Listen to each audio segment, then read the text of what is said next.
Uhayyikum bitahiyatil Islam. Assalamualaikum warahmatullahi wabarakatuh. Alhamdulillah. Thumma salatu wassalamu ala Rasulillah Muhammad ibn Abdillah wa ala alihi wa sahbihi wa man tabi'ahu wa wala, amma ba'd. Saudaraku, hadirin hadirat, kaum muslimin dan muslimat, para pecinta majelis ilmu yang insya Allah kita semua berada dalam karunia, nikmat dan rahmat dari Allah Subhanahu wa Ta'ala. Para pemirsa TV-mu dimanapun berada, yang insya Allah dapat menyaksikan kajian tafsir Ahad pagi Masjid At-Tanwir, pimpinan pusat Muhammadiyah. Alhamdulillah, dengan izin Allah Subhanahu wa Ta'ala, kita semua dapat berkumpul, dipersatukan oleh Allah Subhanahu wa Ta'ala di majelis yang mulia ini. Berkumpulnya kita di tempat yang agung, tempat yang mulia, tempat kita menimba ilmu Allah, menimba ilmu dari Al-Quran dan sunnah Nabi kita Muhammad SAW. Itu adalah merupakan salah satu ciri hamba Allah yang beruntung, hamba Allah yang bahagia, hamba Allah yang senantiasa mendapatkan bimbingan serta ridha Allah Subhanahu wa Ta'ala. Alhamdulillah, hari ini kita sudah memasuki tanggal 5 Zulhijjah. Alhamdulillah. Ya, 5 Zulhijjah ini adalah kita sudah memasuki setengah dari 10 hari pertama di bulan Zulhijjah, di mana keutamaan 10 hari di bulan Zulhijjah ini setara, bahkan ada sebagian ulama yang menyebutkan lebih ya daripada 10 hari terakhir di bulan Ramadan. Kalau 10 hari akhir Ramadan itu yang istimewa adalah malamnya. Karena di malam 10 hari terakhir Ramadan itu terdapat satu malam yang menjadi Lailatul Qadar. Kalau 10 hari pertama di bulan Zulhijjah itu yang istimewa adalah pada siang harinya. Insya Allah. Maka itu Nabi SAW dalam beberapa hadis menyampaikan kepada kita keistimewaan 10 hari Zulhijjah yang pertama ini untuk kita memperbanyak amal soleh. Ada satu hadis dari Ibnu Abbas radhiyallahu anhuma, qala Rasulullah sallallahu alaihi wasallam. Ini hadis diriwayatkan dari Sayyidina Abdullah bin Abbas. Semoga Allah meridai keduanya. Beliau berkata, Rasulullah sallallahu alaihi wasallam bersabda, "Ma min ayyamin." Tidak ada hari-hari satupun di antara hari-hari yang ada di dunia ini, al-amalus salihu fiha ahabbu ilallah min hadhil ayyam, di mana amal soleh pada hari-hari tersebut lebih dicintai oleh Allah melebihi hari-hari ini. Ya, hari-hari apa? In hadhil ayyam, hari-hari 10 pertama bulan Zulhijjah. Jadi Allah paling suka, Allah paling cinta. Ya, kalau ada seorang hambanya melakukan amal soleh di 10 hari pertama bulan Zulhijjah ini, itu nilainya melebihi hari-hari yang lain. Para sahabat bertanya, qalu walal jihad fi sabilillah. Para sahabat bertanya kembali kepada Rasulullah SAW, apakah Juga amal soleh di 10 hari pertama bulan Zulhijjah ini, ya, itu dicintai oleh Allah melebihi hari-hari yang lain. Walal jihadu fi sabilillah, itu apakah dapat menyamai pahalanya atau melebihi jihad di jalan Allah? Jadi para sahabat memahami amal soleh itu adalah amal yang ya standar, biasa. Ya.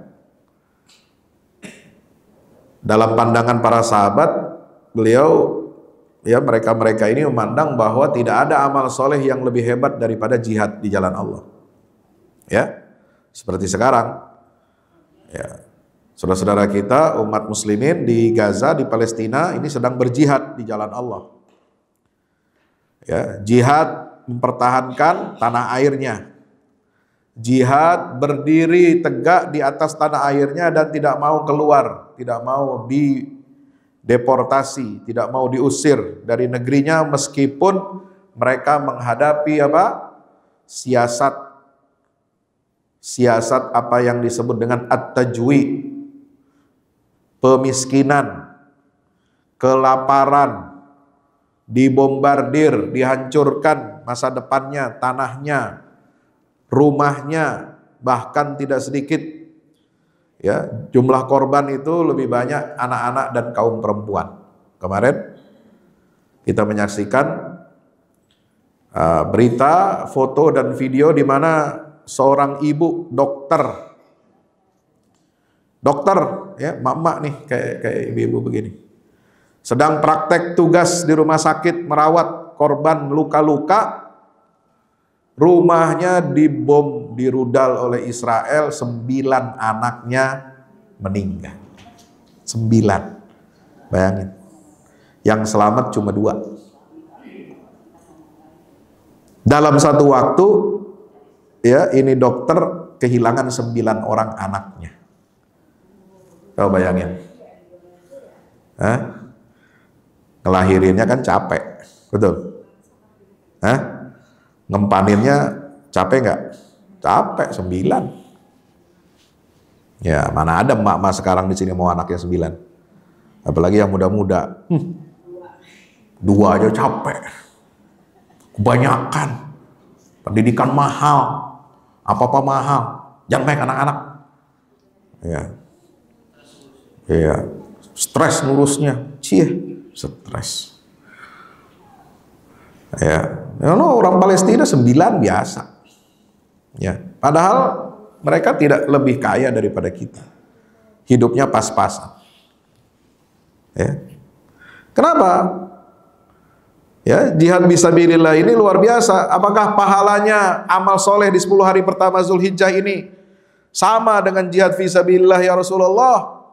Atau bahkan melebihi? Walal jihad fisabilillah. Kata Nabi, iya. Pahala amal soleh di 10 hari pertama bulan Zulhijjah, amal soleh yang biasa-biasa aja, ya, yang sunnah-sunnah, yang nggak berat seperti jihad di jalan Allah, ya, melawan musuh, angkat senjata, melawan penjajah, itu kan berat. Yang amal soleh yang biasa-biasa aja, salam, senyum kepada seorang muslim, ya. Bukan senyum kepada bini tetangga, bukan. Halo, Assalamualaikum. Ini ntar jangan disalahpahamin ya. Ya, tabassumuka fi wajhi akhika shadaqah, itu senyum kepada yang, ya, yang bukan yang pokoknya yang jangan mengundang curiga, mengundang syahwat, ya. Ya, perempuan kepada sesama perempuan kan begitu, senyum, ramah, ya. Laki-laki kepada tetangganya, kepada anak-anak yang ada di kompleknya, ya, ramah, santun gitu ya. Gitu. Jangan kemudian diselewengkan pakai hadis ini, senyum kepada saudaramu itu sedekah. Nah, ntar senyumin, iya, istri tetangga, bininya marah nanti. Nah, jangan seperti itu ya, jangan disalahpahamin. Nah, kata Nabi SAW, tidak pula jihad fisabilillah melebihi pahalanya daripada amal-amal soleh di 10 hari pertama bulan Zulhijjah. Illa, nah, Nabi mengecualikan hanya satu. Rajulun kharaja binafsihi wa malihi falam yarji' min dzalika bisyai'. Kecuali ada seorang keluar berjihad dengan nyawanya, dengan hartanya, kemudian dia tidak kembali lagi. Artinya apa? Dia mati syahid. Nah, kalau orang mati syahid, nah itu pahalanya nggak ada yang menandingi. Ya, pahalanya nggak ada yang menandingi. Orang mati syahid gugur di jalan Allah dalam peperangan melawan musuh. Ya, dia mati syahid, masuk surga tanpa hisab. Ya, banyak keutamaan orang mati syahid. Dia dapat memberikan pertolongan kepada 70 orang keluarganya. Insya Allah. Kemudian dia masuk surga tanpa hisab. Ya. Dan kemudian dimuliakan oleh Allah Subhanahu wa taala dalam surga yang khusus.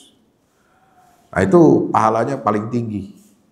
Nah, kecuali orang yang seperti ini. Tapi kalau cuma jihad, dia masih hidup, ya, bisa kembali kepada keluarganya, itu pahala jihadnya tetap dapat pahalanya besar, tapi tidak lebih besar daripada amal soleh biasa di 10 hari pertama bulan Zulhijjah. Ini keistimewaannya, ya.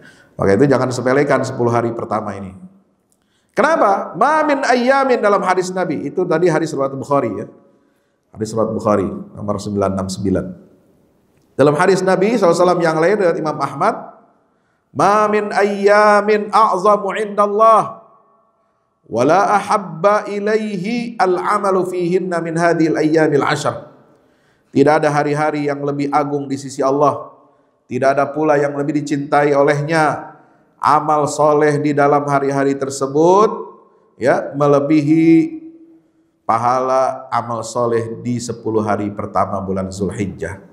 Fa'akthiru fihinna minat tahlili wat takbiri wat tahmid.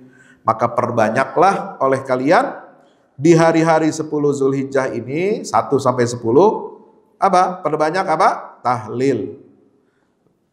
La ilaha illallah. Wat takbir, Allahu akbar. Wat tahmid, alhamdulillah. Nah, maka disyariatkan, dianjurkan kita di 10 hari pertama Zulhijjah ini melantunkan takbir. Takbir sama seperti takbir hari raya.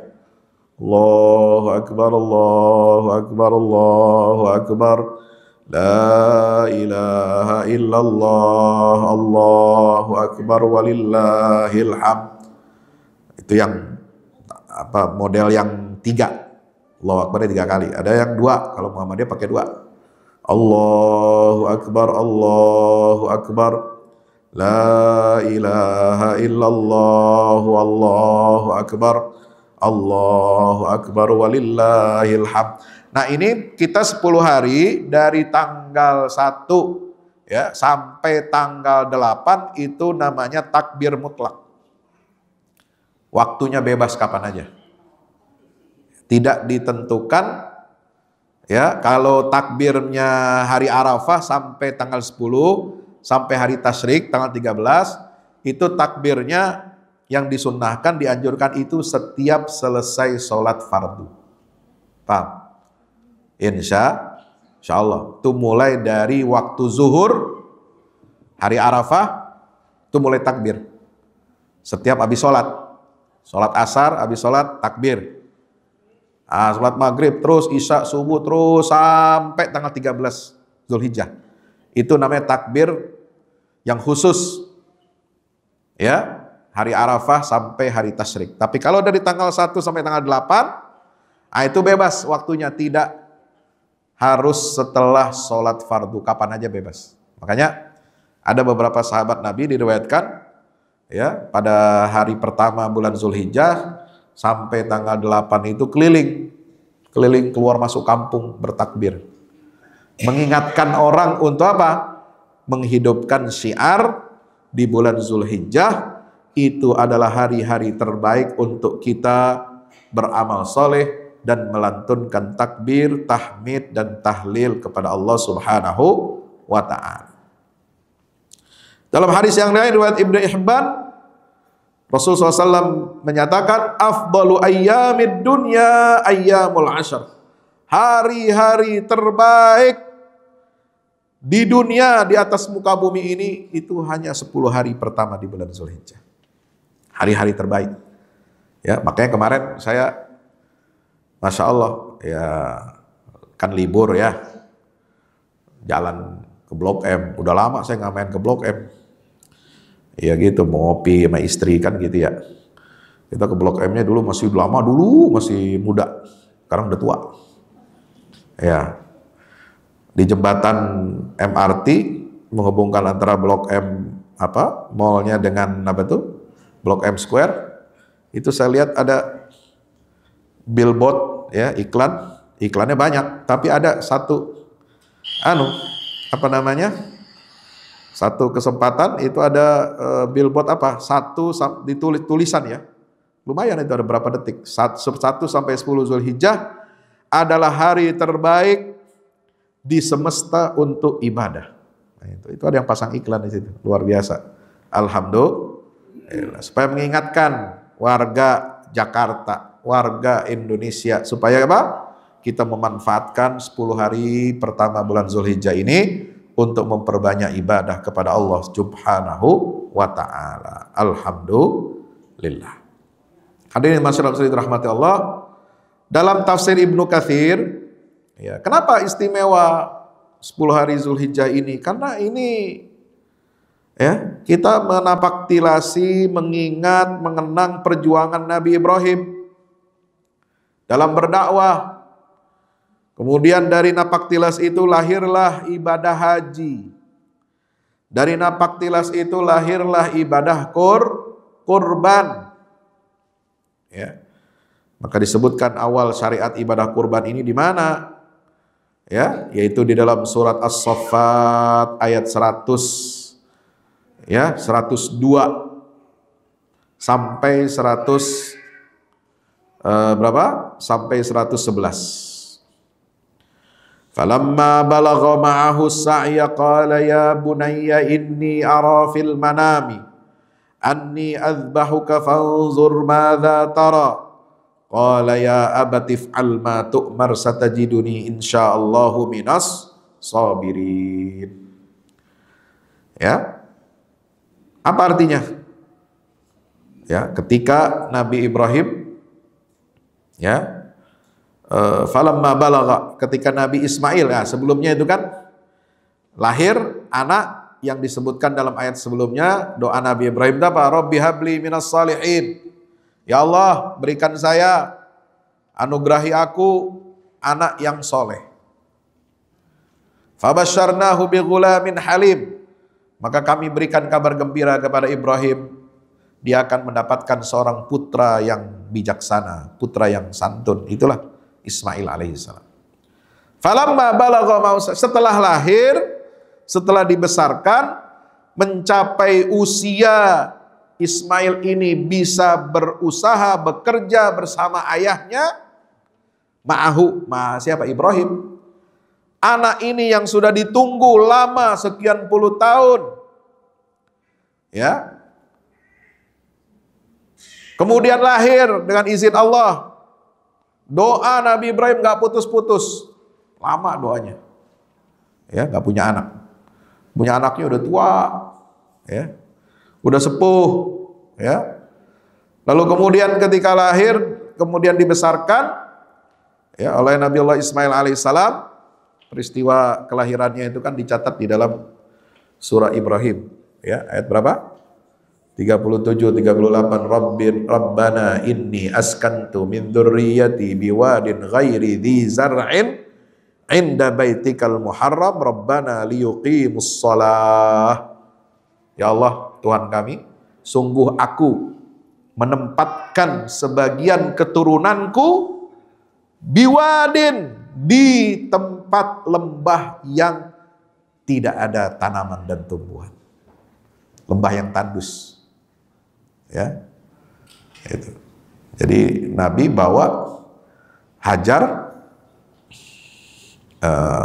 setelah lahir dibawa kemana? Ke lembah Mekah. Dibawa ke lembah Mekah, ya. Jadi hamil tua Siti Hajar dibawa jalan oleh Nabi Ibrahim dari Palestina ke lembah Mekah. Coba hamil-hamil, ya, kagak naik pesawat, kagak naik bus AC, ya, kagak naik odong-odong aja kagak ada. Nah, naik onta doang. Ya, berapa bulan tuh? Berbulan-bulan. Ketika hamil, dibawa ke lembah Mekah. Ya, karena istri yang pertama Sarah ada di Palestina. Ya, dibawa Hajar. Ya, ketika hamil putra yang pertama yaitu Ismail, pergi ke lembah Mekah. Askantu min dzurriyyati biwadin, ditempatkan oleh Nabi Ibrahim istri dan putranya ini ketika lahir di mana? Di lembah yang tandus, tidak ada tumbuhan. Inda baitikal muharram, di sisi rumahmu yang agung. Rabbana liyuqimus shalah. Ya Allah, Tuhan kami, aku tempatkan anak cucuku dari Ismail ini di lembah yang tandus ini, di sisi rumahmu yang agung, supaya mereka menegakkan syiar salat. Ya, coba kalau emak-emak zaman sekarang mau hamil dibawa ke tempat gersang, kira-kira mau kagak itu? Woi, Assalamualaikum. Kagak ada rumah sakit, kagak ada pohon, ya, kagak ada sumber air, ya, wase nggak ada, belum ada sumur Zam-Zam waktu itu, ya. Itu kan diriwayatkan dalam hadis Bukhari itu. Ketika Nabi Ibrahim bawa istrinya Hajar, ya, ke lembah Mekah, kemudian putranya Ismail, ya, dan beliau tempatkan di situ di samping Ka'bah, tinggalnya di situ. Kemudian Ibrahim pamit pergi meninggalkan mereka berdua, meneruskan dakwah di mana? Di Baitul Maqdis di Palestina.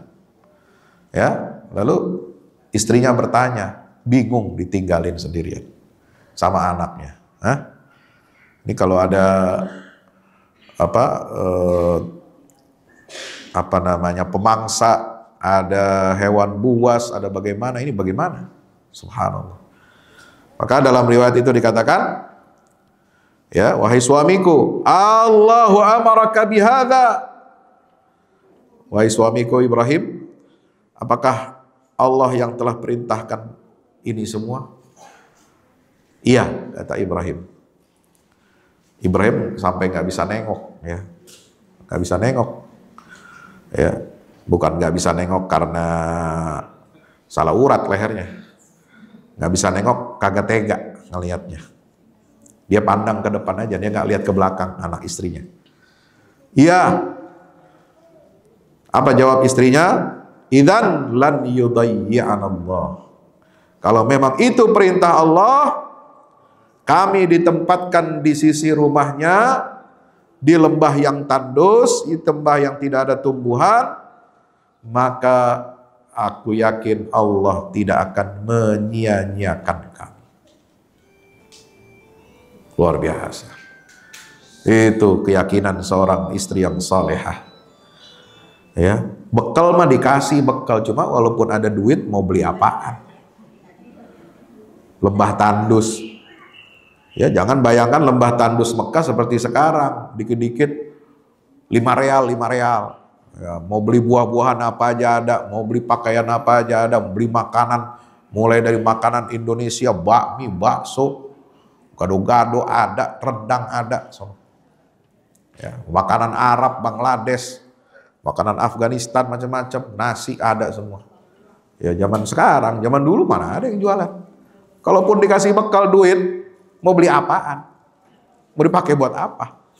Ya, udah berserah diri, pasrah sama Allah Subhanahu wa ta'ala. Aku yakin Allah tidak akan menyia-nyiakan kami.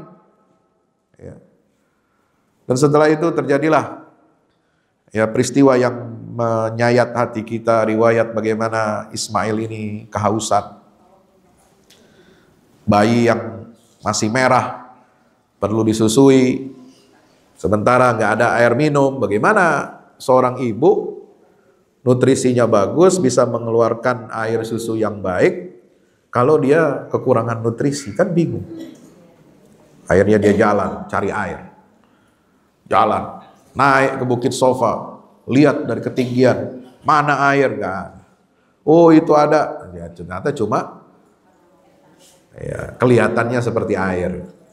Sampai datang ke Bukit Sofa nggak ada, balik lagi, begitu 7 kali. Itulah yang kemudian dari kata falamma balagha ma'ahu sa'ya, satu untuk Nabi Ismail, sa'i itu artinya bisa berusaha mandiri. Kemudian Ibunda Hajar juga dia berusaha. Coba. Ya. Itu mengingatkan pada awal ya, mereka tiba di Mekkah. Ketika ayat ini menyatakan falamma balagha ma'ahu sa'ya, ya Mekkah itu sudah lumayan, sudah banyak ada orang yang mulai menghuni walaupun sedikit. Ya. Ismail sudah agak dewasa, sudah bisa bekerja, membantu ayahnya, ditengokin ayahnya. Karena Nabi Ismail itu orangnya ya jarum super, ya jarang di rumah, suka pergi dakwahnya ke Mesir, ke Afrika, ke negeri Syam, ke Baitul Maqdis, kemana-mana. Ya, maka sekali-sekali beliau datang menjenguk anak dan istrinya. Ya, falamma balagha ma'ahu sa'ya, sekali-kalinya datang, kemudian Nabi Ibrahim istirahat, mimpi. Inni ara fil manam, sungguhnya aku melihat dalam mimpiku. Apa mimpinya Nabi Ibrahim? Anni adzbahu, aku diperintahkan untuk menyembelih kamu. Subhanallah. Fanzur madza tara, maka apa pendapatmu wahai putraku Ismail?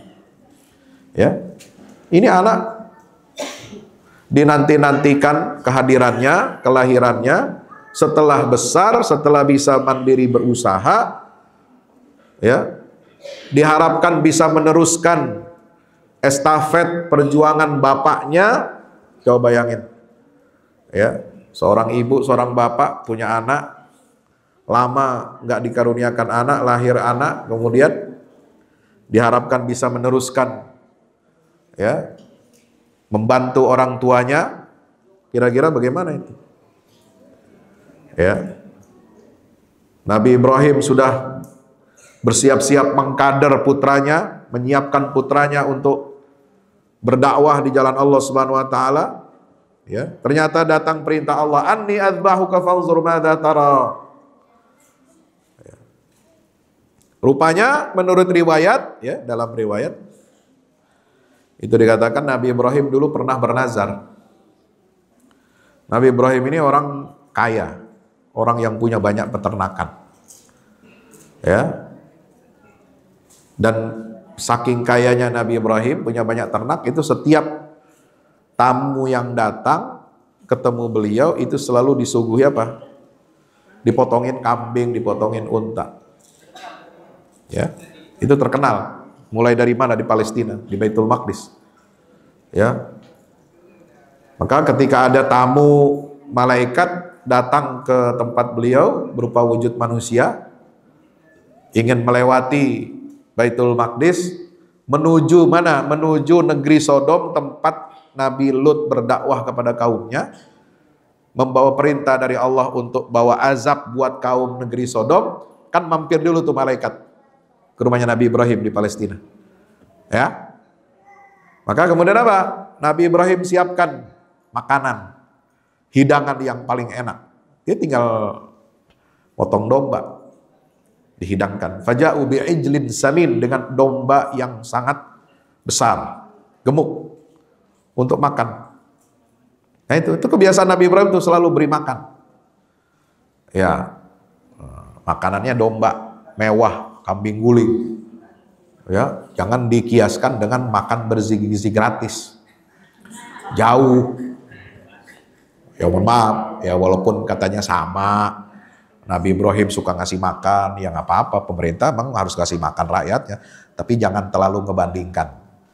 Kalau makan bergizi gratis cuma 15.000, 10.000, ya. Kalau mencet domba, mencit, ya. Nah, kata orang Sunda ya, mencit domba itu berapa harganya sekarang? 3 juta, satu tamu 3 juta, ya, dimakan bareng-bareng. Itu satu kambing itu bukan untuk satu jamaah begini, enggak. Satu orang. Ya, dimakan bareng sama beliau, sama keluarganya, Masya Allah. Kaya. Sampai beliau apa? Bernazar ya. Ini jamaahnya Nabi Ibrahim ini bilang, bagaimana engkau akan melanjutkan risalah ini? Dengan apa engkau bisa melanjutkan perjuangan untuk menegakkan tauhid ini? Maka Nabi Ibrahim bernazar. Ya. Seandainya Allah Ta'ala memberikan aku karunia putra, aku akan sembelih, ya, 1000 ekor unta, 300 sapi, ya, dan seterusnya. Itu banyak, beliau sudah bernazar. Ya. Seandainya Allah kasih aku seorang putra, aku bernazar, aku akan berkorban dengan 1000 kambing, 300 sapi, 100 unta. Bahkan kalau Allah minta lebih dari itu, saya akan berikan. Nah, kata-kata itu. Lebih dari itu, beliau akan berikan. Nah, rupanya ditagih sama Allah. Inni ara fil manam anni azbahuka fanzur. Allah minta yang lebih dari itu. Yang paling berharga siapa? Anaknya. Anak itu harganya, nilainya lebih dari 1000 kambing. Lebih dari 100 ekor unta, lebih dari harta dunia yang kita cintai. Ya kan? Itu yang diminta sama Allah. Ingin melihat, menguji kesetiaan, menguji kesabaran, menguji kejujuran imannya Nabi Ibrahim alaihissalam. Dia lebih cinta kepada Allah atau lebih cinta kepada anaknya? Nah, ini ujian. Maka dalam tafsir Ibnu Katsir kita lihat, yaqulu ta'ala mukhbiran an khalilihi Ibrahim alaihi salam innahu ba'dama nasarahu Allah ala qaumihi wa aysa min imanihim ba'dama syahadu minal ayatil azimah hajara min baini azhurihim wa qala inni dhahibun ila rabbi sayahdin rabbi habli minas salihin. Nah, ini kisah flashback kata Imam Ibnu Katsir, setelah Allah tolong Nabi Ibrahim atas kaumnya, kemudian Nabi Ibrahim kecewa, ya, putus asa dari tindak perilaku kaumnya yang tidak mau beriman kepada Allah, walaupun mereka sudah menyaksikan ayat-ayat mukjizat dari Allah itu, maka beliau berhijrah keluar dari negerinya, kampungnya. Waqala, Ibrahim berkata alaihissalam, inni dhahibun ila rabbi, aku pergi menuju Tuhanku. Sayahdin, dia akan memberikan aku petunjuk. Ya Allah, habli minas salihin, karuniakan aku anak yang soleh. Yani auladan muti'in iwadan min qaumihi wa ashiratihi alladhina faraqam. Kenapa? Nah, ini ada rahasianya, kata Imam Ibnu Katsir dalam tafsirnya. Kenapa beliau keluar dari kampungnya, kemudian dia berdoa kepada Allah, Rabbi habli minas salihin. Ya Allah, berikan saya anak-anak yang bertakwa, yang taat kepadamu, anak-anak yang saleh. Ini rahasianya kenapa beliau doanya begitu. Iwadan min qaumihi, untuk menggantikan kaumnya. Wa ashiratihi, dan kerabat-kerabatnya, alladzina faraqahum, ya, yang telah beliau tinggalkan. Karena kaum dan kerabatnya itu nggak mau beriman. Terpaksa Nabi Ibrahim hijrah, ya, meninggalkan mereka karena mereka memusuhinya. Nah, Nabi Ibrahim itu minta apa? Ya Allah, gantikan. Aku ingin punya anak. Aku ingin punya anak, baik anak biologis maupun anak ideologis. Nah, kira-kira begitu ya. Nah, anak-anak biologisnya itu adalah siapa? Ismail dan Ishak. Anak-anak ideologisnya ya kita. Anak-anak ideologisnya Nabi Ibrahim ya kita, umatnya Rasulullah SAW. Insya, walaupun ada yang ngaku-ngaku juga anak ideologisnya Nabi Ibrahim. Siapa? Yahudi, Nasrani, ngaku-ngaku juga. Tapi pengakuannya nggak sesuai dengan apa yang diharapkan, diinginkan oleh Nabi Ibrahim alaihissalam. Ya, ngaku-ngaku kan boleh. Ya, kata pepatah Arab, banyak orang mengaku ya jadi gila gara-gara Laila. Semuanya jadi Majnun. Padahal Laila nggak kenal dan nggak mengakui mereka, kan begitu. Ya, satu perempuan disukai banyak laki-laki. Ya, semuanya ngaku saya pacarnya Laila. Pacar dari mana? Ya, belum ada sertifikatnya, udah ngaku. Ya, maka nggak benar pengakuan-pengakuan itu. Pengakuan itu harus dibuktikan dengan amal nyata.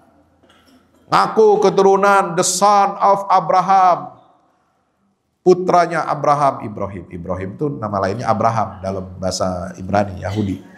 Ya, ya banyak yang mengaku. Ya, kami ini adalah putra Abraham. Kami ini adalah putra-putra Allah. Kami ini adalah kekasih-kekasih Tuhan yang tidak mungkin disiksa sama Tuhan. Ya, jadi merasa suci, merasa paling oye, paling keren.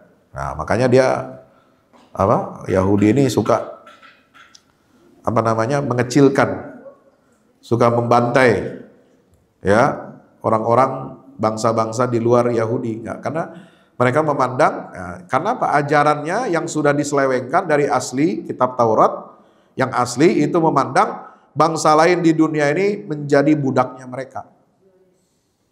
Nah, itu yang diyakini oleh Zionisme, kelompok Zionis. Yahudi secara umum begitu cara memandang kita. Kita ini bangsa najis selain Yahudi. Yang nggak punya darah Yahudi itu bangsa najis, bangsa buruk yang harus mengabdi dan menjadi budaknya mereka. Nauzubillah min dzalik. Nah, pengakuannya ya mengaku putranya Ibrahim, mengaku bertauhid tapi tauhidnya rusak semua. Yahudi Nasrani rusak tauhidnya. Makanya Allah mengatakan apa? Ihdinas siratal mustaqim, siratal ladzina an'amta 'alaihim ghairil maghdubi 'alaihim waladdallin. Laqad kafara alladzina qalu innallaha wal masih ibnu Maryam. Laqad kafara alladzina qalu innallaha tsalitsu tsalatsah. Kafir kata Allah. Yang mengklaim bahwasanya Allah Al-Masih putra Maryam itu adalah Tuhan. Yang mengklaim bahwa Isa Al-Masih itu adalah satu dari 3 oknum. Atau yang mengatakan Uzair ibnullah. Uzair itu putra Allah. Ezra ini di kalangan Bani Israel, Yahudi. Ya. Ezra itu siapa? Yang menghidupkan dan menciptakan Taurat setelah hilang ratusan tahun. Ya. Nah itu. Jadi Taurat yang sekarang dipakai di kalangan Yahudi itu adalah Taurat yang dikarang oleh Ezra, bukan yang diwahyukan oleh Allah kepada Nabi Musa alaihissalam. Jadi dianggap ini mukjizat. Ezra ini atau Uzair itu mukjizat dari Allah untuk menghidupkan kembali agama Yahudi. Nah itu, ya itu sudah rusak. Jadi mengklaim, ya, gitu. Tapi yang sebenarnya yang sah sebagai anak pengikut ideologisnya Nabi Ibrahim adalah kita umat Nabi Muhammad.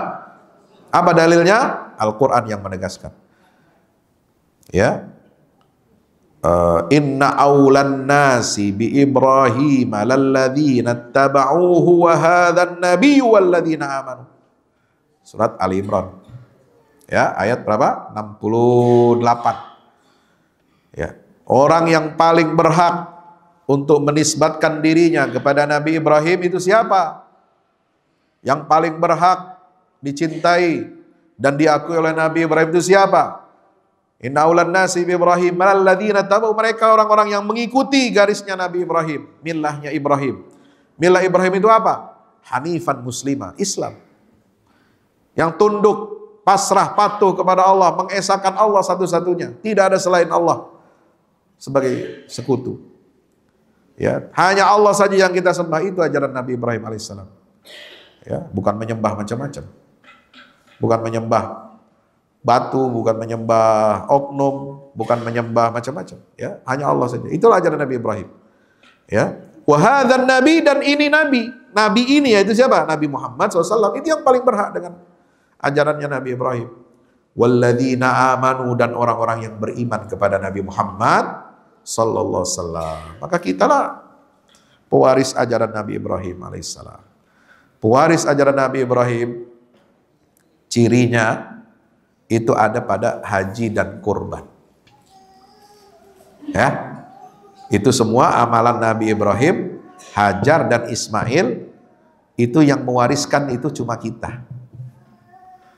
Ya, umat Nabi Muhammad sallallahu alaihi wasallam. Praktek ibadah haji nggak ada ibadah haji seperti manasik yang kita praktekkan, kita saksikan sekarang, itu nggak ada pada Yahudi dan Nasrani. Kurban sebagaimana yang dipraktekkan Nabi Ibrahim tidak ada di dalam Yahudi dan Nasrani. Hadirin dirahmati Allah Subhanahu wa taala, dan ini kolosal. Jadi haji dan kurban ini kolosal. Ya, nikmat Allah kepada Nabi Muhammad SAW dan umatnya adalah kita menjadi pelanjut, penerus dan pewaris ajaran Nabi Ibrahim, yaitu ibadah haji dan kurban. Ya. Qala Allah Ta'ala fabasyarna bi ghulamin halim. Allah berfirman, kami telah berikan kabar gembira Ibrahim itu dengan seorang putra yang bijaksana, yang penyantun. Siapa anak itu? Huwa Ismailu alaihi salam. Itulah Nabi Ismail alaihi salam. Kenapa Nabi Ismail itu yang disebut sebagai ghulamin halim? Fa innahu awwalu waladin busyira bihi Ibrahim alaihissalam. Karena Ismail adalah putra pertama ya di mana Nabi Ibrahim itu mendapatkan kabar gembira dari Allah. Wa huwa akbaru min Ishaq. Ismail itu lebih tua daripada Ishaq. Bittifaqil muslimin wa ahlil kitab, dengan kesepakatan orang-orang Islam yaitu umat Nabi Muhammad dan ahlul kitab. Di kitabnya Yahudi Nasrani itu disebut juga Ismail sebagai putra Nabi Ibrahim alaihissalam, tapi mereka nggak mengakui ya, karena mereka menganggap Ismail ini dengan pandangan yang rendah, karena dianggapnya anak seorang budak ya, Hajar itu berkulit hitam, ya, karena mereka nggak mau itu. Nah, kesepakatan kaum muslimin ahlu kitab itu mengatakan bahwa ada putra Nabi Ibrahim namanya Ismail, dan Ismail ini lebih tua daripada Ishak. Sementara ya, anak yang pertama yang diberikan kabar gembira oleh Allah kepada Nabi Ibrahim itu adalah dia. Jadi inilah yang menyatakan fabasyarnahu bi ghulamin halim. Ghulam yang disebut dengan anak yang cerdas, penyantun itu ya. Itu yang pertama diberikan pada Nabi Ibrahim adalah Isma. Bal fi nasi kitabihim anna Ismaila wulida li Ibrahim. Wulida wali Ibrahim sittun wa thamanuna sana. Dalam kitab mereka, ahlul kitab, disebutkan Ismail itu lahir ketika usia Nabi Ibrahim berapa? 86 tahun. 86 tahun. Kalau bapak-bapak masih bisa melahirkan. Maksudnya bisa punya anak gitu ya. Bukan punya rahim, bukan.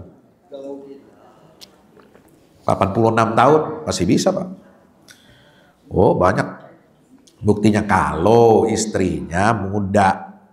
Maksudnya masih bisa melahirkan. Yang normal, bukan menopause. Tapi kalau laki itu nggak ada batasan menopause. Ya, laki itu sampai berapa tahun aja. Ya, kalau dia masih seger, masih bisa bereproduksi, bisa. Ya, kalau istri, tapi syaratnya yang istrinya itu ya itu masih memungkinkan usianya untuk melahirkan anak. Ya, bisa dibuahi. Nah, itu. Ya, Ibrahim itu ketika punya anak Ismail itu usia beliau berapa? 86 tahun. Wa wulida Ishaq wa umru Ibrahim tis'un wa tis'una sana. Sementara Nabi Ishaq putra Ibrahim itu baru lahir ketika umur usia Nabi Ibrahim itu 99 tahun. Beda berapa tahun? Hah?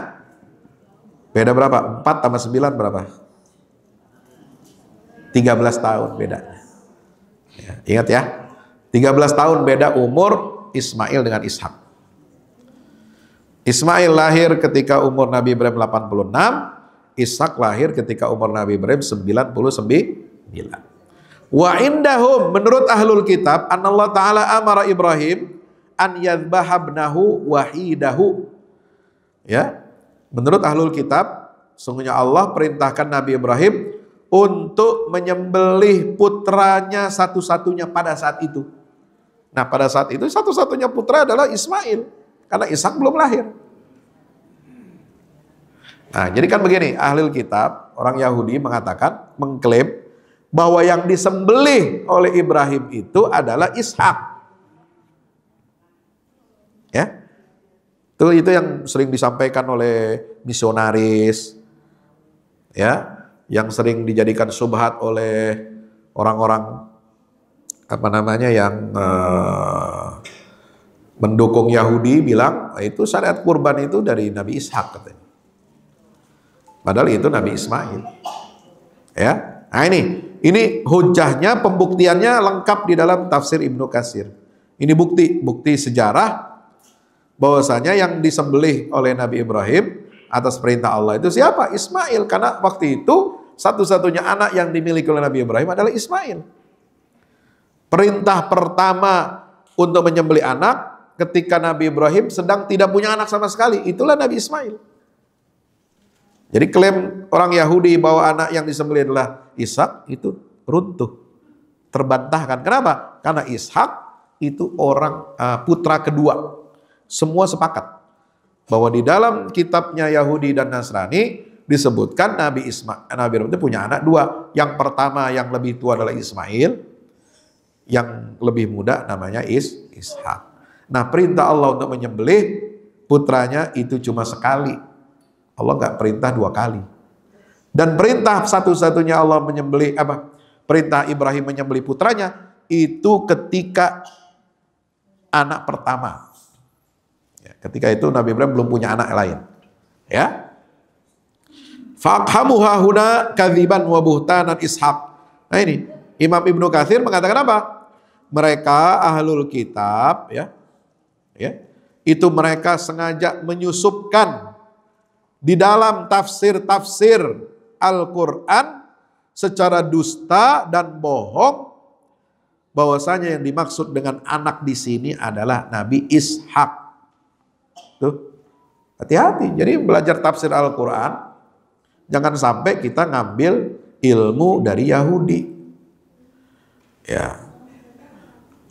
Sebab ada sebagian kitab tafsir disusupkan oleh orang-orang Yahudi untuk melegitimasi bahwa az-zabih, anak yang disembelih oleh Ibrahim itu adalah Ishak.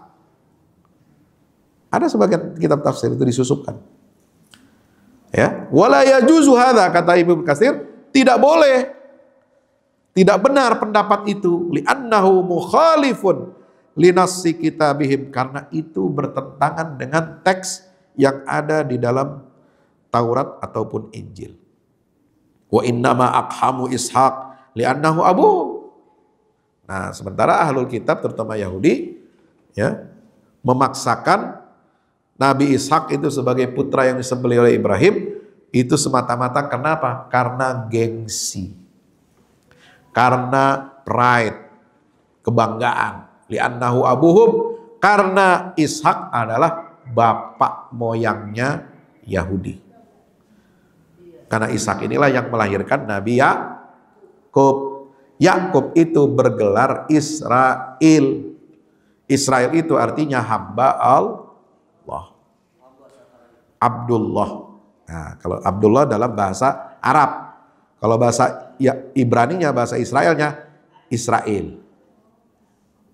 Nah, Israelnya sekarang jadi nama negara. Nah, terus gitu ada yang tanya, Pak Ustadz, boleh nggak kita melaknat negara Israel karena dia menjajah Palestina? Silahkan aja, nggak ada hubungannya. Nama negara Israel nggak ada hubungannya dengan nama Nabi Yakub. Ketika umat Islam berdoa melaknat Israel, yang dimaksud di situ bukan melaknat Nabi Yakub. Paham? Kan ada tuh, ya, ustadz salah pikir, ya, Yang bilang lu jangan melaknat Israel. Israel itu nama Nabi Yakub. Benar nama, itu nama gelar. Tapi yang kita laknat adalah negara yang jahat. Negara Israel yang jahat membunuhi manusia, yang mengaku-ngaku dia keturunan Nabi Yakub. Kan begitu. Jadi nggak nyambung. Ya. Jadi kayak Jaka Sembung bawa golok. Ya. Walaupun namanya mirip, tapi kelakuannya beda. Betul? Iya. Sama kayak misalnya ada koruptor namanya Muhammad.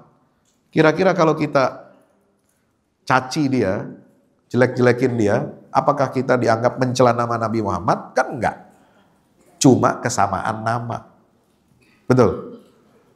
Ada nama Ibrahim, tukang zina, mohon maaf, nama misalnya orang umat kita, Nabi Muhammad, namanya si Boim. Boim nama aslinya Ibrahim. Ya, tukang zina, tukang copet, tukang palak di terminal. Terus kalau ditangkap kita pukulin, boleh nggak? Boleh aja ditangkap. Bukan berarti nangkep Nabi Ibrahim. Ngaco lu. Ini logika pakai. Jangan gara-gara nama Israel itu diambil dari nama Nabi Yakub, lalu kemudian kita nggak boleh melaknat Israel. Ngaco. Itu namanya salah pikir. Ya. Wa innama aqhamu Ishaq li'annahu abuhum. Nah, mereka menyusupkan nama Nabi Ishaq itu adalah anak yang disembelih. Kenapa? Karena gengsi. Inilah untuk membanggakan keturunan nenek moyangnya. Nih bapak gua tuh, kakek gua, ya kan? Yang disembelih oleh Nabi Ibrahim itu Ishaq. Wa Ismailu abul Arab. Sementara Nabi Ismail itu adalah bapak moyangnya bangsa Arab. Fahasaduhu, mereka iri, dengki kepada orang Arab. Fazadu dzalika wa harrafu wahidaka bima'na alladhi laisa indaka ghairuh. Maka mereka tambah-tambahin, mereka melakukan tahrif, ya, mereka menyimpangkan maknanya dengan makna yang bukan sebenarnya. Fa inna Ismail kana dhahaba bihi wa bi ummihi ila janbi Makkah wa hadza ta'wilun wa tahrifun batil. Ya.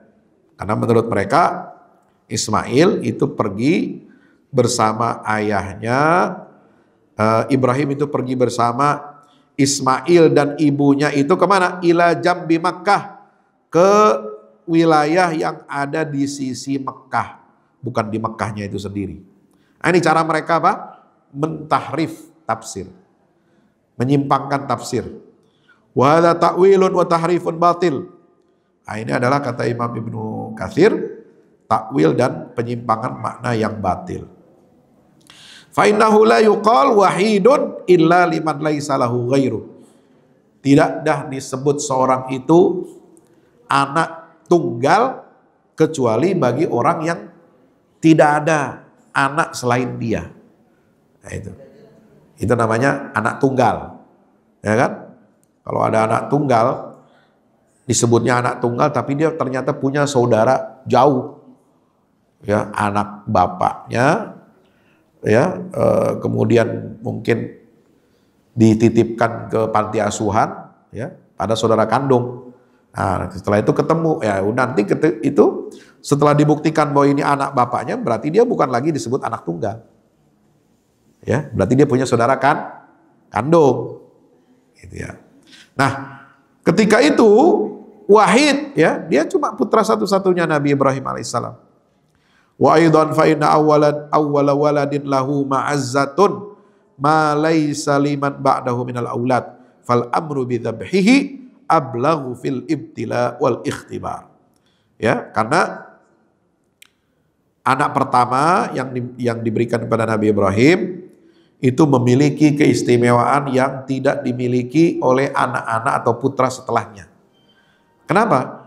Perintah menyembelih putra itu akan lebih, ya, menjadi sebuah ujian dari Allah kepada Nabi Ibrahim kalau yang disembelih adalah anak pertama. Ya, sebelumnya nggak punya anak, terus punya anak. Ya. Beda misalnya, kalau Nabi Ibrahim punya beberapa anak, terus yang dipilih misalnya untuk menguji keimanannya itu ternyata anak yang kedua, ketiga, dan seterusnya. Kenapa? Ya Nabi Ibrahim santai aja, nggak terlalu susah, nggak terlalu sedih. Kenapa? Anaknya satu disuruh sembelih kan masih ada yang lain. Betul? Iya. Jadi itu tidak. Nah inilah dalil logika ya dari ulama ahli tafsir terkemuka yang menyatakan bahwa yang disembelih oleh Ibrahim itu adalah Nabi Ismail. Kalau yang disembelih Ishak, buat apa Nabi Ibrahim bersedih? Buat apa Nabi Ibrahim masih ragu-ragu? Ya, pakai nanya, unzur madza taro, apa pendapatmu? Lah kan udah ada anaknya yang satu lagi yang ono. Ya nggak perlu sih, nggak perlu resah. Dan itu tidak menjadi ujian buat Nabi Ibrahim alaihissalam. Maka yang lebih tepat untuk disebut sebagai Adz-Dzabih adalah putra pertama dari Nabi Ibrahim, yaitu Ismail alaihissalam. Bapak Ibu yang dirahmati Allah Subhanahu wa taala, maka ya, ini terkait dengan apa? Ternyata syariat kurban itu bersumber dari mimpi. Mimpi kalau itu dinyatakan oleh seorang nabi, seorang rasul, itu jadi bagian dari wahyu. Perintah Allah. Jadi wahyu dari Allah itu tidak harus berupa firman kalamnya langsung. Bisa berupa mimpi, tapi kepada nabi dan rasul Allah yang berikan. Perintah itu dalam bentuk mimpi. Ya, jadi itu mimpi menjadi syariat kalau mimpi itu dialami oleh seorang nabi dan rasul. Ya, paham sampai sini? Kalau mimpi bapak ibu, ya, sembelih anak, itu bukan syariat. Ya. Suami mimpi, gue tadi mimpi disuruh Allah ceraiin lu. Terima kagak? Hah? Mau terima? Walaupun suaminya ahli ibadah, ahli tahajud, puasa Senin Kemis, ogah, mimpi setan itu. Kata bininya begitu, mimpi setan loh. Ya, enak aja mencerain gua pakai mimpi. Emang lu kagak demen aja sama gua. Nah, kan begitu, berantem dah. Ya. Itu mimpinya Nabi, jadi syariat. Ya, maka anaknya nggak bisa membantah, nggak boleh dia menolak. Ya abatif almatu marsatajiduni insyaallah minas sabirin. Demikian pula sebaliknya kalau ada istri lagi kesel sama suaminya, ya, minta dibeliin kagak dibeliin sampai kebawa mimpi. Bang, gua mimpi hari ini gua tinggalin abang, ya. Ini diperintahkan sama Allah, saya pulang kampung setahun. Nah, kira-kira suaminya terima gak itu? Mimpi apaan lo, dasar. Emang lo aja pengen diminta dibeliin tas harga 20 juta. Ya. Kagak dipenuhin jadi mimpi dah, ya kan? Nah itu, jadi mimpi manusia biasa kan? Hatta orang soleh, mimpinya itu hanya untuk pribadi. Itu sebagai kabar gembira dari Allah. Jangan kita percaya mimpi guru, mimpi bikin aturan, bikin syariat. Ya, anak muridnya cakep-cakep dikawinin sama dia. Katanya mimpi, saya mimpi dikawinkan oleh Allah dengan kamu. Jadi istri spiritual. Ya, Walid nak Dewi. Gitu. Jadi mimpi-mimpi begitu nggak benar, nggak boleh kita turutin, ya. Jadi mimpi itu menjadi syariat kalau itu Allah berikan mimpi itu kepada para nabi dan rasul. Nah, umat Islam itu jangan sibuk dengan mimpi-mimpi, ya, mimpi-mimpi pribadi, mimpi-mimpi orang soleh. Ya, Muhammadiyah ini berdiri, gerakan Muhammadiyah menjadi gerakan yang maju, modern. Itu tidak dibangun oleh mimpi-mimpi, tapi visi, bukan mimpi. Kiai Ahmad Dahlan nggak pernah mimpi bikin Muhammadiyah. Disuruh Allah bikin Muhammadiyah. Ada mimpinya nggak? Nggak ada. Ya. Ki Ahmad Dahlan mimpi suruh Allah bikin panti asuhan, nggak ada. Ya, itu visi. Kenapa? Ini perjuangan dakwah agama Allah harus dimuliakan.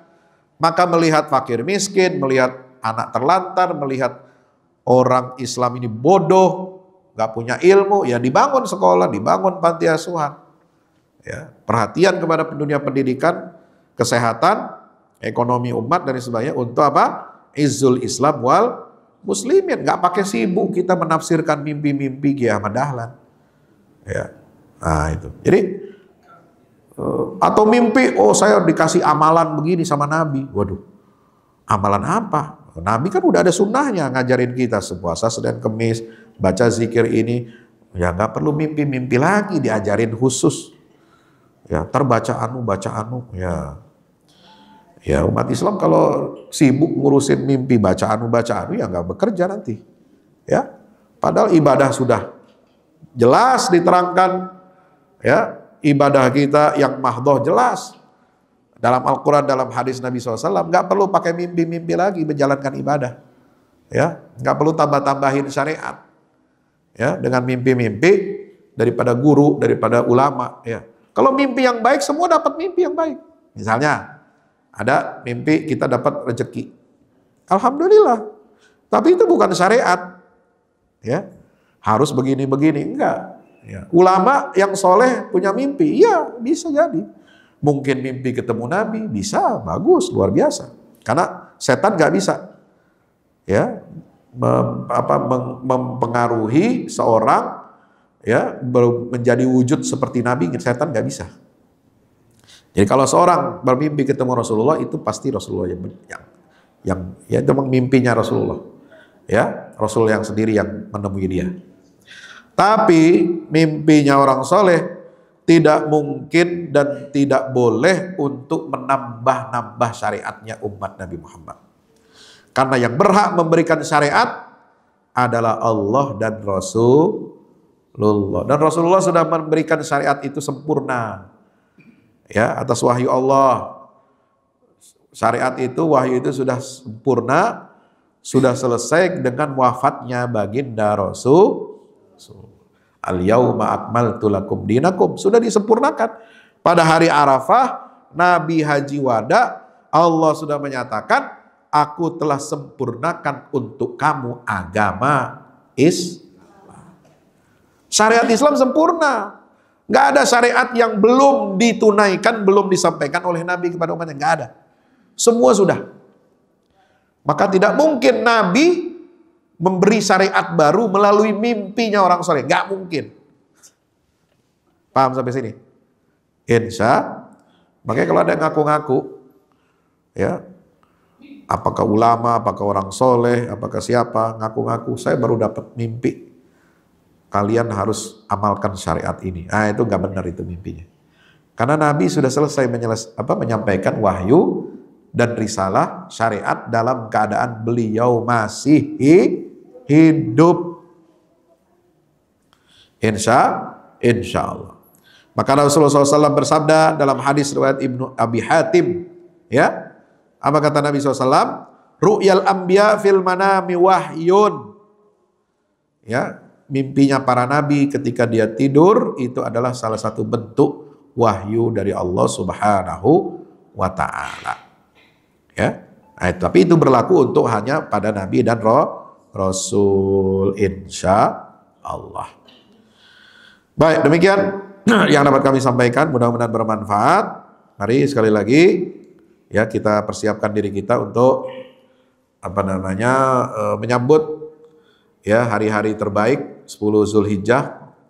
Ya, jangan lupa nanti puasa tanggal 9 hari Arafah, insya Allah. Kemudian jangan lupa sembelih kambing, ya, sembelih korban, ya, persiapkan. Kita punya harta untuk kita infakkan, kita niat berkorban, ya, untuk menghidupkan syiar kurbannya Nabi Ibrahim alaihissalam. Demikian yang dapat saya sampaikan, mudah-mudahan bermanfaat. Masih ada waktu, kalau ada pertanyaan persilakan. Assalamualaikum warahmatullahi wabarakatuh. Nah, ini pertanyaan yang bagus, ya. Eh, hari tanggal 10 itu disebut dengan Yaumul Adha dan Yaumun Nahar, hari menyembelih. Ya, hari menyembelih. Hari menyembelih hewan kurban, ya. Nah, itu bagaimana kalau kita tunda pelaksanaannya?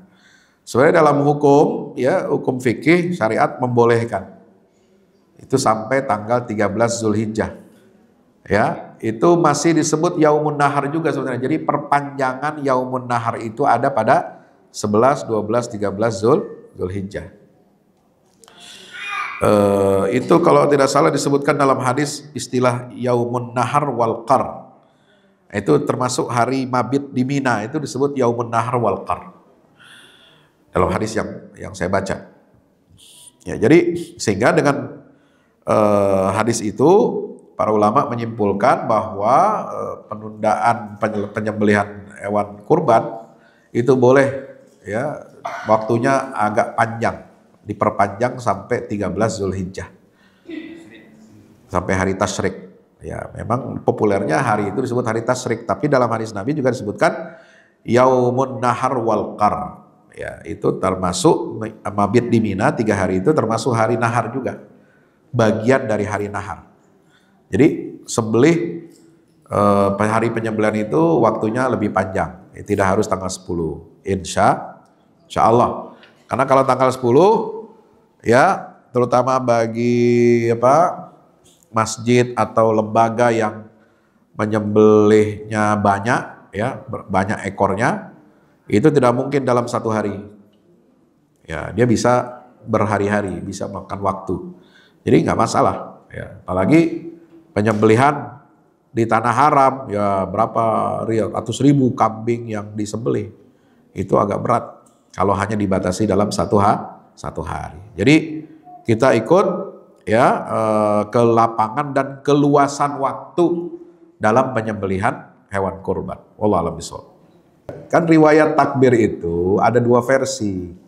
Ada yang Rasulullah membacanya dua kali takbir dalam satu itu redaksi. Ada juga versi lain hadisnya 3. Nah, kita Muhammadiyah mengambil hadis yang 2 karena lebih kuat.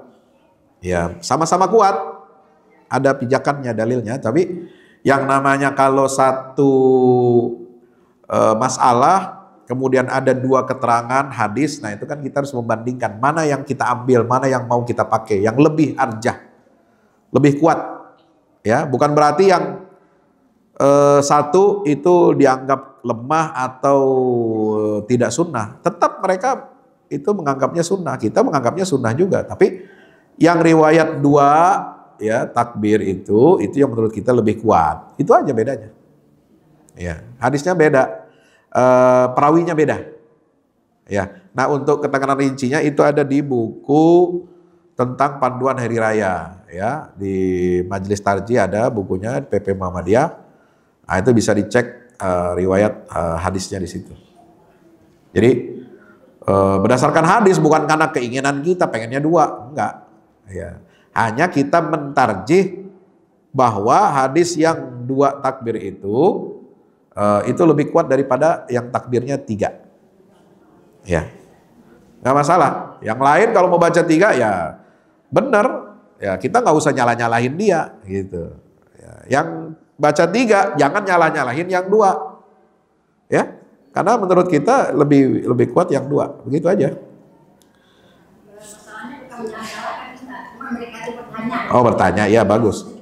Kalau cuma bertanya nggak apa-apa. Nah, tinggal tunjukin nanti ada, nanti di kutipan di bukunya itu ada, ya, hadis yang dipakai oleh Muhammadiyah. Demikian.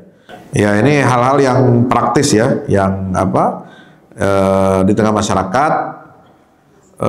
Bagi yang tidak haji, ya, pada tahun ini memang sangat dianjurkan, bahkan bagi mazhab salah satu atau 2 mazhab dalam Ahlus Sunnah itu mewajibkan, ya, mazhab Hanafi dan Hambali itu mewajibkan kurban. Ya, kalau Syafi'i dan Maliki itu sunnah muakkad. Jadi kurban itu penting, ya, untuk apa? Sebagai syiar kita menghidupkan ajaran Nabi Ibrahim alaihissalam. Ya, jangan kita, nah itu yang saya sering kritik, ya, Yang sering saya kira itu apa? Acara walimah, acara kematian, potong kambing. Tapi giliran Idul Adha, enggak. Kenapa? Duitnya udah habis. Selamatan melulu, ya kan? Potong kambing, potong sapi. Giliran Idul Kurban, sepi, nggak ada yang motong. Nah, jangan begitu. Jadi prioritas. Ya, kalau selamatan nggak apa-apa, selamatan apa namanya syukuran ya, masak-masak aja biasa, nggak usah potong-potong macam-macam. Ya kecuali ente sanggup, mampu, ya. Tasakur rumah baru atau tasakur anak lulus atau nazar, silakan kalau mau potong kambing. Tapi jangan lupa ini yang wajib, yang apa yang lebih utama ya untuk Idul Kurban, kita prioritaskan tabungan kita untuk berkurban. Insya. Nah, kalau bisa ada tabungan kurban ya buat nabung selama 1 tahun ya, insya Allah cuma 3 juta setahun ditabung bisa. Kalau sehari berapa? 10.000 bisa nggak? 10.000 sebulan dapat berapa? Dapat 300 kali 10 bulan udah dapat 3 juta ya, 10.000 aja sehari nabung, insya Allah ya itu 3 juta. Jadi jangan kita hal-hal yang remeh-temeh lain bukan dalam rangka ibadah yang afdol seperti kurban ya kita lebih prioritaskan gitu. Sementara ketika mau kurban kita gak ada duitnya ya, udah habis beli macam-macam. Biasanya habis-habisan kemarin pas Lebaran Idul Fitri. Nah itu dia nggak simpan itu ya. Jadi itu kurang bagus ya kalau hal seperti itu. Nah yang kedua tentang sunnah apa namanya sepertiga untuk fakir miskin, sepertiga apalagi untuk keluarga kita ya. Terus sepertiga lagi buat apa? Hah? Ya itu sebenarnya ya itu sunnahnya sepertiga itu dimakan oleh sohibul kurban sunnahnya. Tapi kalau dia mau hadiahkan semuanya nggak masalah. Ya hadiahkan semuanya untuk dibagikan ke fakir miskin nggak masalah. Jadi kalau dia mau ambil sepertiga juga nggak masalah. Jadi tinggal dipahami. Biasanya orang-orang yang panitia kurban udah paham. Ya ketika kita potong kurban, ya nanti tolong sepertiganya antar ke rumah. Nah, itu hak saudara. Hak si pesohibul kurban untuk minta sepertiganya. Ya sisanya dikasih untuk masyarakat umum ya. Itu nggak masalah. Kalau dia ngerti agama dia nggak bakal menyangkal itu. Ya kalau dia mengerti belajar hadis, belajar sunnah, ya dia nggak boleh menyangkal. Oh bapak banyak amat mintanya. Ya bukan banyak amat ya. Memang itu haknya sepertiga ya. Ya. Tapi kalau bapak ibu menginginkan semuanya disedekahkan, itu juga bagus, nggak masalah. Ya seperti misalnya kita kurban di luar wilayah kita. Kalau kita nitip kurban dekat masjid, dekat kita kan gampang, ya bisa dikasih sepertiga datang ke rumah. Tapi kalau kita kurbannya di pedalaman, di pulau terluar, ya tempat mu'alaf misalnya, atau ke luar negeri, ke Palestina, kemana itu yang membutuhkan. Nah kita kan juga nggak bakal dapat sepertiganya, ya nggak mungkin kirim kambing dari luar negeri, ya. Apa dagingnya doang ya. Nah itu, jadi ongkosnya juga mahal ya. Nah, kalau yang dekat-dekat mungkin ya, tapi yang jauh-jauh nggak mungkin. Jadi saya kira itu kita lebih realistis ya. Demikian. Ya mereka tahu sebenarnya, tapi kalau nggak diminta, biasanya mereka tidak menyisihkan khusus untuk si pekurban. Nah makanya kalau emang kita titipkan dekat panitia di kampung kita, di komplek kita, nah si pekurbannya aja yang minta, ya sesuai dengan sunnah Nabi, ini kita mau sepertiganya, ya diberikan, gitu. Nah kitanya harus proaktif, jangan nunggu dia. Ya kalau panitia sih maunya semua dibagiin, ya kan.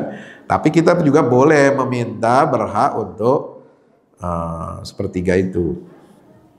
Karena begini, di zaman Nabi ya, kalau tidak salah ya, di zaman Nabi, kalau salah koreksi, itu kurban itu dilaksanakan oleh masing-masing orang.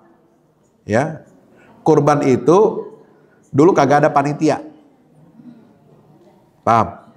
Zaman Nabi mensunnahkan potong hewan kurban itu nggak pakai panitia, karena dia bukan zakat. Kalau zakat ada amilin. Tapi kalau kurban masing-masing, makanya Nabi mencontohkan masing-masing menyembelih. Ya, nah karena masing-masing menyembelih, gampang kita nyisihinnya sepertiga, buat kita kan gampang. Karena suami ibu yang motong sendiri. Bahkan perempuan boleh nggak motong hewan kurban? Boleh. Ya, boleh kalau dia bisa. Dan nggak alergi sama darah. Boleh. Nah, ini masalahnya kalau melihat darah kabur ibu-ibu. Ya. Nah, boleh dia menyembelih. Perempuan menyembelih itu boleh. Tapi kalau dia profesional, dia sanggup, dia bisa. Ya. Kalau enggak jangan usah. Itu disunnahkan memang menyembelih sendiri. Disunnahkan, ya. Nah, itu kan gampang kita ngisiin sepertiganya. Sisanya kita bagi begitu. Tapi kalau kita titipin ke panitia, ya itu resikonya. Kadang-kadang dia lupa, kadang-kadang dia pikirnya ini semua dikasih gitu kan. Maka kita yang minta ke panitia, tolong sepertiganya kasih ke saya gitu. Boleh. Itu tidak bahkan itu sunnahnya begitu, ya. Demikian. Itu sama. Jadi begini, kurban itu nggak harus satu orang satu kambing. Mau pakai nama siapa diundi kagak perlu. Mau pakai uang siapa, yang mau ikhlas ngasih jadi kurban gitu. Jadi kalau saya potong hewan kurban itu saya namanya Fahmi dan keluarga. Udah gitu aja. Jadi udah termasuk. Jadi kalau ibu ngasih ke suaminya atau ibu langsung ya menitipkan ke panitia, ke lazismu misalnya, atas nama keluarga aja nggak masalah. Atau mau nama ibu sendiri juga nggak masalah. Ya, itu perkara kurban ini jangan dibikin ribet ya. Dibikin ini harus apakah satu, apakah harus nama suami? Enggak. Ya. Boleh atas nama ibu dan keluarga, tulis aja begitu. Boleh. Suaminya nggak tahu, nggak apa-apa. Namanya ibadah. Ibadah kan nggak perlu ngasih tahu orang. Kecuali minjem duit ke orang, ngasih tahu sama suami, sebab nanti suaminya yang bayar. Paham?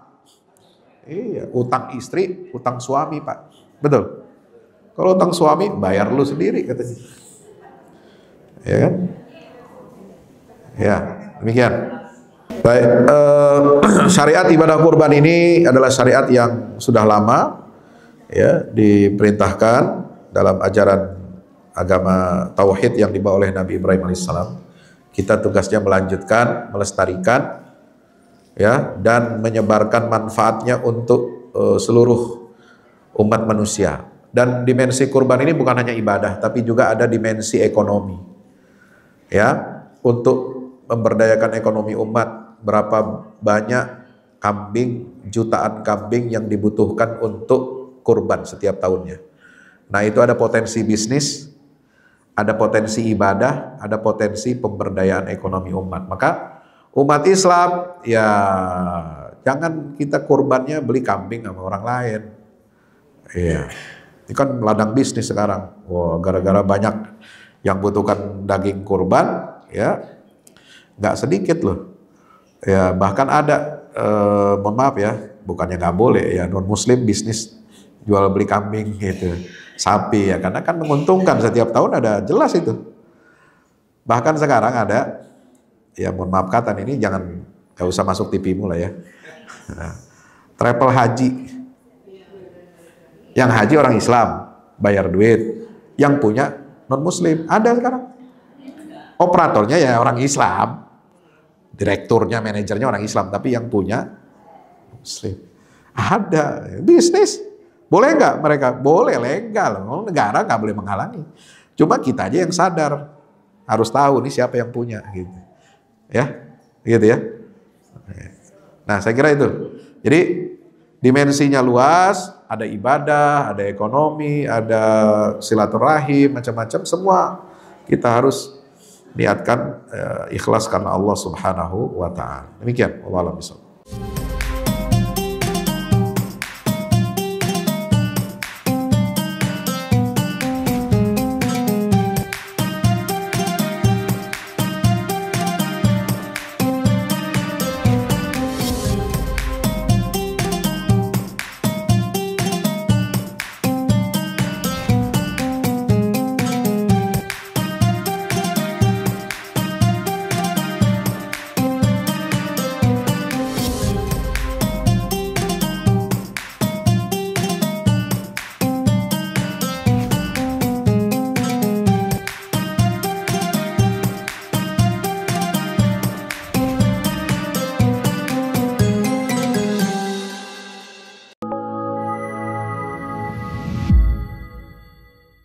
Yang terbaru dari Ustadz Fahmi Salim, buku Runtuhkan Zionis Rebut Baitul Maqdis, buku yang siap membuka cakrawala pikiran dan batin sahabat, sudah bisa dipesan sekarang juga. Hasil yang dicapai para mujahidin dalam pertempuran Badai Al-Aqsa 7 Oktober 2023 memiliki arti penting ataupun nilai strategis, bukan hanya dalam pembuktian bahwa kekuatan Israel bisa dikalahkan bahkan oleh pihak yang memiliki persenjataan jauh di bawahnya, melainkan juga dalam menyadarkan dunia Islam, terutama para pemimpinnya yang memilih menjadi penonton ketimbang membantu sesama saudaranya. Buku ini adalah salah satu bentuk dukungan dan ikhtiar dengan niat berjuang bersama-sama dengan mujahid Palestina. Tak sekedar memberikan informasi, membeberkan fakta atau data kepada halayak di Indonesia. Buku ini juga hadir untuk meluruskan tudingan bahkan fitnah terhadap para pejuang di sana. Betapapun kita berada jauh dari Al-Quds, melalui buku ini kita akan dapatkan bagaimana kita bisa memperoleh pahala yang sebanding dengan para pejuang di garda terdepan di negeri perlawanan Palestina. Dapatkan buku Runtuhkan Zionis Rebut Baitul Maqdis segera.